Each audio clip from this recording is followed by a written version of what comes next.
This is the first meta deck that I've posted on this channel while it was still meta relevant. While I tend to avoid making meta decks while they're still meta, my discussion regarding the overall benefit of running a certain monster in this archetype does warrant me posting my version of the deck. So here we go, let's talk about Cosmos.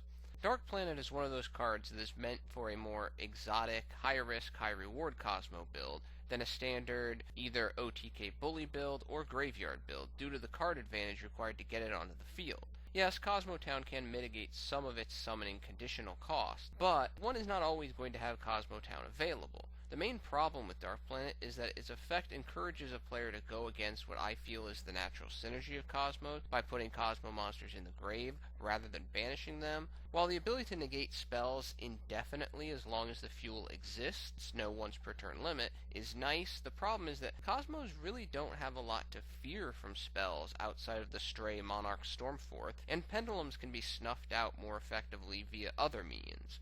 Running Planet and its less than effective summoning condition and effect activation condition solely to neutralize a Stormforth seems needless. The search condition is nice, but not really worth it. In the future there may be a time when Planet is more valuable to a Cosmo build, but now it does not appear to be that time. Eclipser has the same problem as Planet, with the graveyard fuel issue. However, it does not have the other detriments, for it can be summoned via a psychic pilot, and blocking traps is much more valuable for Cosmo preservation in my opinion than spells, granting possible protections from all non-targeting Mirror Force variants or Kozmojo in the mirror match, as well as preventing the opponent from locking future plays down by preventing the activation of floodgates. Overall, Eclipser probably receives a little more grief than it should, largely because it searches but does not float. The big problem I have with Eclipser, though, is it only has 3,000 attack, which makes it more vulnerable to battle destruction than one would hope. Combine that issue with the lack of floating, and Eclipser can struggle to help maintain some level of field presence in certain situations. Overall, for anyone familiar with any level of competitive play, heck, even some casual play, Dark Destroyer really needs no explanation or introduction. A 3,000 attack point level 8 floater that cannot be targeted and gets to destroy a monster when normal or special summoned. There's really only one word. Yikes.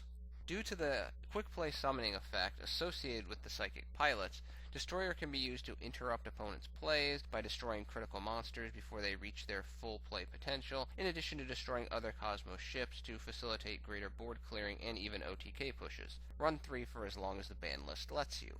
Forerunner almost seems like the forgotten Cosmo in a sense, because it is not overly flashy. However, it is certainly a solid monster as a non-targeting 2800 attacker that increases your life points by 1000 during each of your standby phases, which is rather useful in Cosmos because in a sense it can be regarded as the deck of 1000 cuts due to all the life point payments for all of the effects you're going to be activating over the course of the duel. I like running one copy for versatility reasons, as well as a bridge between Dark Destroyer and the single tribute ships. Landwalker is a very nice card that in my opinion should see a presence in any type of Cosmo build. The ability to switch a destruction from some Cosmo monster to a Kozmotown can be rather annoying for your opponent. Pair a Landwalker with a Wickedwitch, and your opponent's ability to destroy Cosmos evaporates at the paltry single-time cost of only 1000 life points for the entire turn, as Landwalker does not have a once-per-turn condition and can simply pass all of the destruction attempt, battle, or card effect to the protected Wickedwitch. However, at only 2400 attack, Landwalker is still more of a defensive card than an offensive one, thus I only run one copy. Dogfighter is not a bad card, it's just not a good card either, and not being good in Cosmos equals cutting room floor. Basically, its usefulness just pales in comparison to a vast majority of other available Cosmo options. The interesting thing about Dogfighter is that with no activation clause for its tokening summoning effect, it actually can find a place as a tech card in some other decks, but realistically should not find a place in any Cosmo deck. Sliprider is one of the more important weapons in the Cosmo arsenal for both of its back row destruction effect, which can really cause problems for the opponent due to Cosmo floating, significantly limiting the usefulness of Solemn Strike, and because of its level 5 light machine standing, which opens the door for Cyber Dragon Infinity, in addition to allowing Honest to support it. Its 2300 attack is not bad, and its inherent negative is rather mitigated by its floating ability. In my opinion, all variants should run at least 2 copies. Due to deck-based considerations, I run 2. Dark Lady is one of those tricky cards, in my opinion, because while on its face it looks great, as the ability to negate one monster effect per turn during either turn at the cost of 1,000 life points is definitely high quality, especially in the current meta, without managing the card's flaws properly, you can find yourself worse off for summoning it. The biggest issue with Dark Lady is that it is a psychic pilot, so it does not directly float. It can only jump out of the way. Combine this aspect with it only having 2200 attack, one needs to try to have a higher Kozmo monster in hands at all times to ensure effective field control. That said, I do run 1 copy. Kozmos do not have many bad cards, but Delta Shuttle is definitely one of them. Take everything bad about Tin Can, and none of the potential good, and poof, Delta Shuttle. Avoid this card. There really is nothing to dislike about Wickedwitch. A 1900 attack pilot that can shrug off destruction via battle or card effect for only 1000 life points. Great in combination with Landwalker, and as a dark it can make some of the better rank 4 XCs, and even be used as the cost for Allure of Darkness. Wickedwitch is the field control general for those times you draw poorly. I run 3 copies, and really will never understand why anyone would choose not to run 3 copies in any variant of Kozmo. Good Witch is not as bad as some people tend to think it is. The problem is, in the current meta there is little advantage to Good Witch's non-quick play Book of Moon effect. Similar to Dark Planet, maybe later in a different meta, its effect will be more useful, but right now there is little benefit to running it. For me, in the beginning there were 3 copies of Farmgirl. In the end, there will be 3 copies of Farmgirl. I have no idea why so many people have soured on running 3 copies of this card.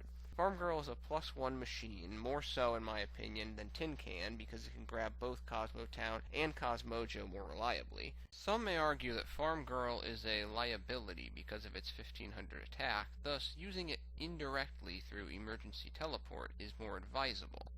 I disagree with this opinion, for supporting it via attack augmentation when needed, either directly or indirectly, is easy and rather natural for a Kozmo deck. Also, Kozmos have an effective tendency to plow the road, and then dropping that Farmgirl via normal summon can get you that plus that basically seals the duel.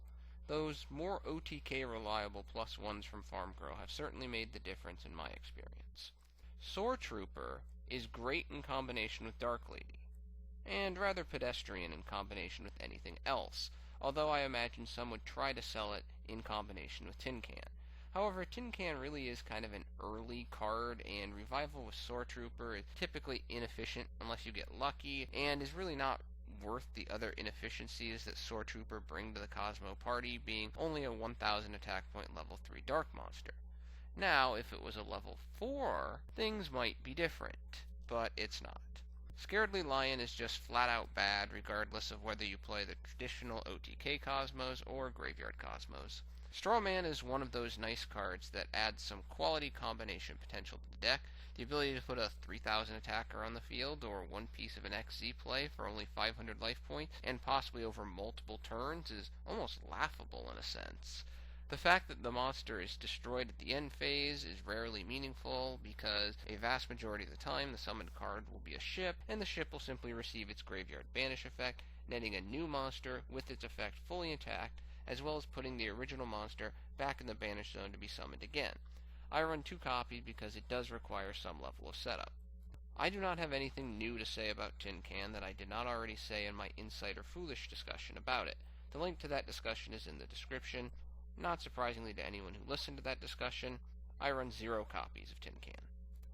Light Sword is not a bad card, it just does not really have a place in this deck, especially for the level of offense that most competitive decks demonstrate. Unless one wants to run this card in combination with something like Ojama Trio, it really is not worth it. Kozmotown. If ever there was a card that needed no explanation, a certain level of hand reset, as well as a low-cost selective +1 via banished Kozmo monster recycling, in addition to quasi-floating capacity as a field spell. What was it I said about Dark Destroyer? Yikes? Yeah, that applies here too. Run as many as you're allowed. In the Yu-Gi-Oh world, some things are just unfair, and this next card is a nice representation of that. Kozmo was already a powerful Tier 1 deck archetype before Kozmojo came along. But then they get a trap card that can not only banish any card in the opponent's field without targeting, while also aiding field clearing and OTK possibilities when destroying a ship at cost. I run 3 for there's little detriment in doing so. Cosmorning almost seems like a for the future type of card, a means to give Cosmos a trump card against some powerful archetype that does not really exist yet. While it can be used against a deck that floats hard like Burning Abyss or even a Kozmo Mirror Match, most Kozmo decks already have enough concern with the potential for bricking, and adding this card does nothing to help reduce that probability. Closing out the remainder of the monsters, I run 2 copies of Honest to increase the effect activation probability for Farmgirl and support other light monsters, as well as the overall psychological warfare potential of running Honest is always interesting. Also, looking towards the past in a sense, I never really understood why Juragedo left the Kozmo build, because it does so many nice things for Cosmos. Its innate special summoning ability provides XZ material or tribute fodder. The life point gain helps offset some of the 1,000 cuts Cosmos can inflict upon the player. Its 1,700 attack is nothing to sneeze at, and its attack augmentation helps Cosmos get over targets in addition to aiding Farmgirl searching. I run 2 copies of Juragedo. I run 1 copy of Raigeki to aid OTK possibility, especially useful for opening the way for Farmgirl. For the remaining spells, with running 8 tribute level monsters, limiting the chance for bricking is priority number 1, because if you brick, the probability that you win basically just collapsed. Thus, draw elements and summoning aids are widely utilized. For the draw elements, I run 2 copies of Allure of Darkness, thanks to running 10 dark monsters as well as Kozmotown and Scarecrow. The banished cost is easily achieved and can actually produce a quasi +1 in addition to increasing efficiency and speed. There's no 1 day of peace for this deck because Cosmos float and do not require its assistance. Also, instead of running 1 copy of Upstart Goblin, I prefer 1 copy of Gold Sarcophagus for more focused searching, and even an automatic Kozmo monster search if Kozmotown is on the field. For the summoning assistance, I run the 2 allowable copies of Emergency Teleport, which anyone who is familiar with Cosmos knows are devastating OTK assisting elements. Also 2 copies of Monarchs Stormforth as another method of addressing problem monsters, in addition to limiting the detriment of tribute-heavy hands. 2 copies of Instant Fusion are significantly helpful, both for the versatility they provide through the 3 major fusions that they can bring out, each able to manage a given situation differently, also as well as the free summons that can be used as either tribute fodder or as an XZ material piece. Finally, I run 1 copy of Moon Mirror Shield, which can turn Scarecrow or Farmgirl into +1 machines. Scarecrow will continuously net its banished summons effect, and Farmgirl can continuously net Cosmo card searches. Moon Mirror Shield also works nicely with pilots because they can jump out of the way, sending Shield to the graveyard, setting it up to be drawn during the next turn. Such is not a guarantee because of ship floating possibilities may end up shuffling the deck, but if that doesn't happen, and Kozmotown is on the field, the pilot that jumped out of the way can be added back to the hand, and then re-equipped with Moon Mirror Shield that you just drew, creating kind of a soft loop. For the traps, I run 1 copy of Vanity's Emptiness, not only because it's a good card, but also in a number of situations, a face-up Vanity's plus Dark Destroyer equals good game. Also, 1 copy of Torrential Tribute, which can be played offensively and defensively in this deck, as well as 1 copy of Bottomless Trap Hole. While the extra deck, for the most part, is not typically important for a Kozmo deck, here's what I run. 1 copy of Panzer Dragon for card elimination, especially Imperial Iron Walls, even though it occurs in the end phase, Cyber Infinity, and Tribute Fodder. 1 Elder Entity Norden, XZ plays and Tribute Fodder, 1,000 Eye Restrict, Monster Elimination, and Tribute Fodder. 1 copy of Cyber Dragon Infinity and the corresponding Cyber Dragon Nova, 1 copy of Artifact Durandal, 1 number S39 Utopia the Lightning and the corresponding number 39 Utopia, 1 Abyss Dweller, 1 Digusto Emerald, 1 number 66 Master Key Beetle, 1 Evil Swarm Nightmare, snuff out possible XZ summoning, 1 number 106 Giant Hand, 1 Castel the Skyblaster Musketeer, and 1 Diamond Direwolf for, again, back or removal in case of the kind of desperation situation. As mentioned before, The most important element in Kozmo, in my opinion, is to avoid bricking. Kozmo is a powerful enough archetype that it can win consistently, regardless of who it's dueling, even with a weak but playable hand. A lack of opening hand consistency is one of the aspects in which I think the tin can build struggles and negatively influences winning probability. This build also functions on kind of a strategy of perpetual summoning, where every turn the player should have the ability to make some form of play in order to keep pressure on the opponent, because if it does not OTK, the opponent will typically run out of offensive resources to defeat the deck. The one flaw of this deck could be the lack of back row removal, especially with regards to Imperial Iron Wall. But that is why side decks exist, because most competitive decks do not main deck Imperial Iron Wall either, especially when meta decks, both now and in the future, will be Kozmo, Burning Abyss, Monarchs, ABC Dragon, Blue Eyes, and some form of Pendulum deck, most likely Metaphosis. One thing that some may forget is how resilient Kozmo is against Solemn-based back row. Overall, some may argue that this Kozmo build is tied too much to past strategies. But is the current, more popular build really the build you're looking for? Well, that is my Kozmo deck. Thank you for your attention and your time. I'm out.